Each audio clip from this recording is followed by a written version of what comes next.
Perkenalkan sebelumnya nama saya Krisna dari Fakultas Ekonomi Unisri. Jadi di sini kita mau mewawancara Bapak. Kalau boleh tahu dengan nama Bapak siapa? Sumardi. Bapak Sumardi.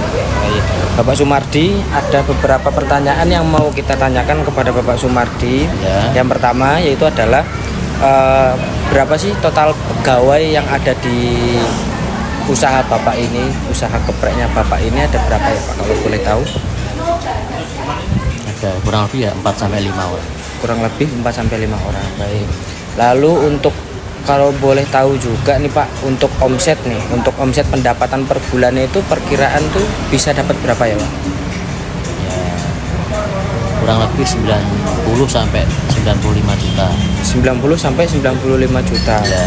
Selanjutnya kami akan menanyakan bagaimana keuangan di warung Mbak Wening ini Pak. Maksudnya itu sumber modalnya itu pertama itu dari mana?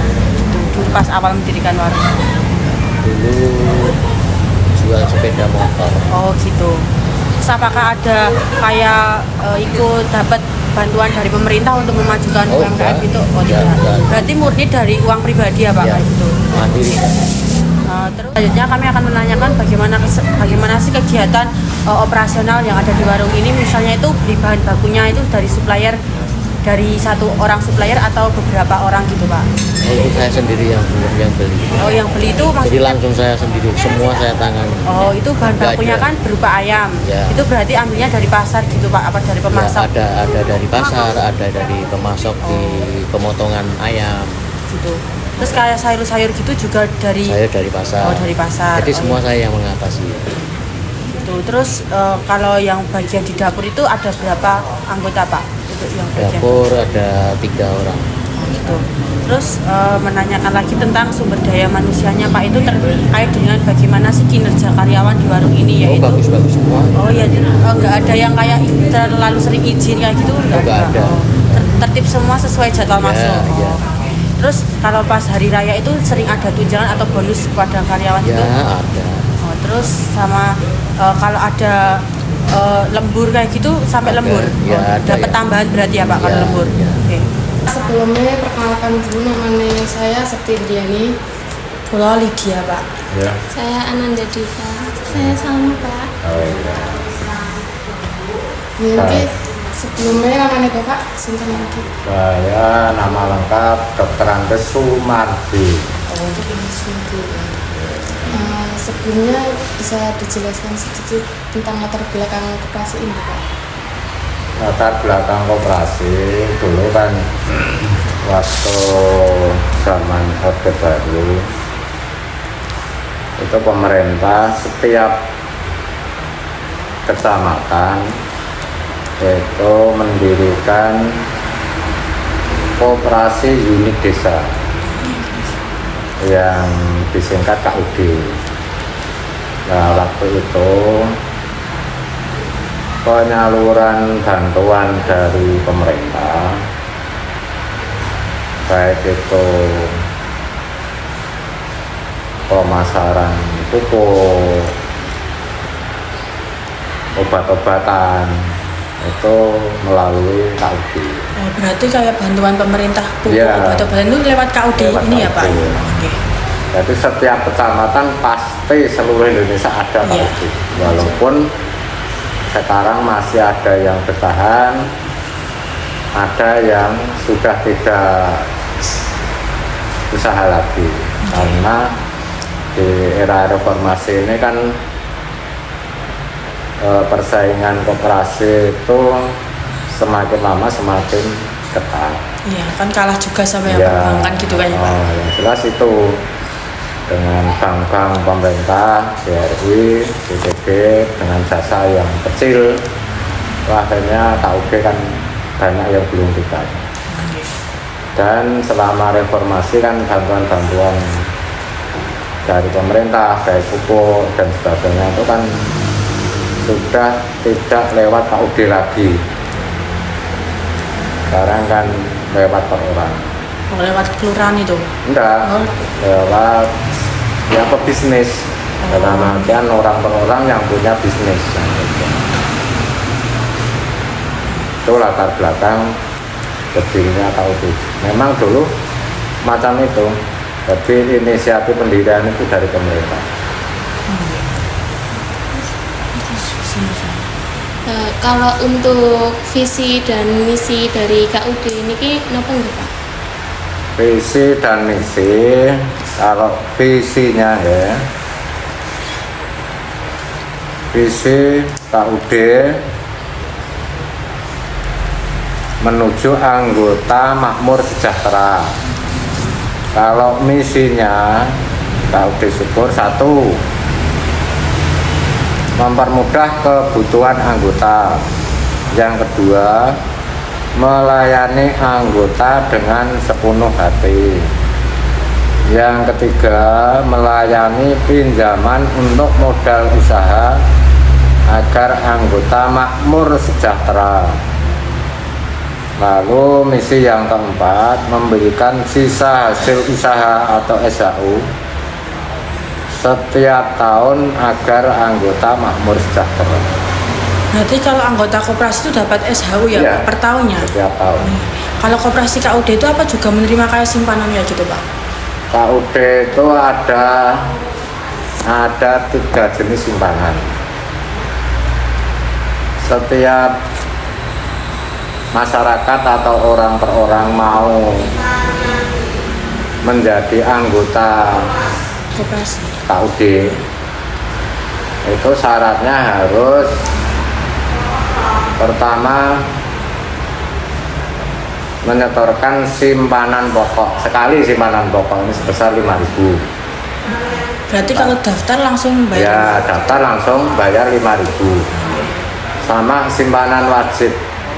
Simpanan wajib itu per tahun, per bulan itu Rp1.000. Setahunnya 12.000. Ya, lalu ada simpanan sukarela. Jadi 3 jenis simpanan. Kalau simpanan sukarela itu tidak terbatas nominalnya, tidak ada aturan yang membatasi harus 1.000 atau 5.000. Berarti terserah yang mau nabung Ya, gitu Pak? itu sejenis tabungan. Dan simpanan pokok, simpanan wajib, selama masih menjadi anggota itu tidak bisa diambil. Yang bisa diambil itu simpanan sukarela dan SHU. Itu setiap saat bisa diambil. Untuk selanjutnya bisa tolong dijelaskan bagaimana struktur organisasi yang ada di koperasi ini Pak? Untuk struktur organisasi itu terdiri dari 3 bagan posisi. Yang pertama pengurus. Pengurus terdiri dari 3 orang. Ketua Pak Haji Sumaidi, Sarjana Agama. Sekretaris Pak Dr. Andes Haji Romdoni M.Hum. Bendahara Pak Sumarno, itu pengurus. Lalu badan pengawas juga terdiri dari 3 orang. Pertama Bapak Trianto, yang kedua Bapak Meganta Suryatmaja, lalu yang ketiga Bapak Agus Pairul. Itu. Lalu yang ketiga, yang pertama kan pengurus, kedua pengawas, lalu yang ketiga laksana harian. Laksana harian itu dipimpin oleh manajer saya sendiri, dibantu 5 orang. 1 Mbak Nur juru buku, yang kedua Mbak Asmunah kasir, yang ketiga unit simpan pinjam. Itu dibagi lagi menjadi 2, yang satu bagian komputer, atau pengetikan baik itu perjanjian atau yang lain itu Mas Khairul Samsi.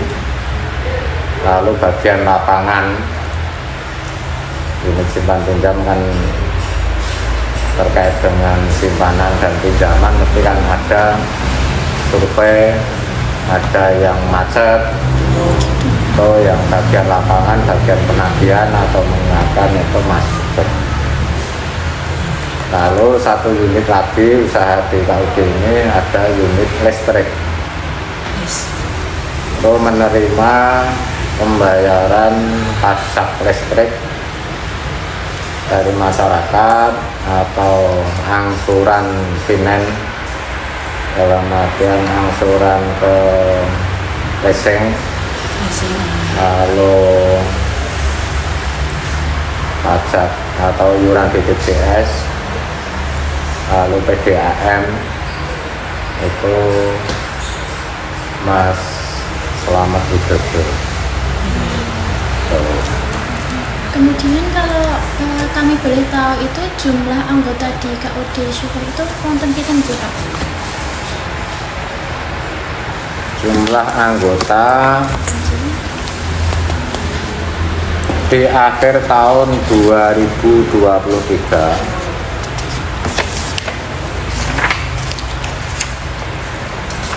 itu ada 1.981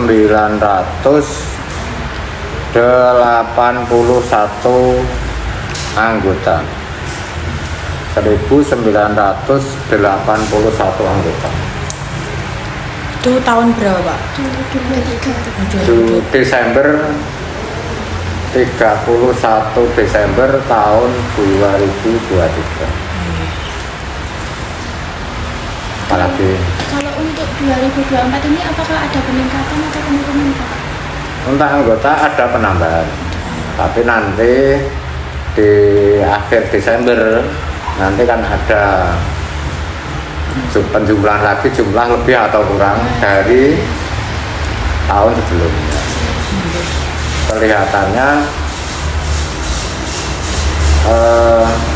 ada penambahan sebab selama ini ada yang keluar tapi banyak yang masuk, berarti kan ada penambahan anggota. Kalau untuk jumlah pegawainya yang ada di KUD sini tuh wonten pinten? Yaitu tadi yang pelaksana harian ada 6, 1 manajer, 5 karyawan.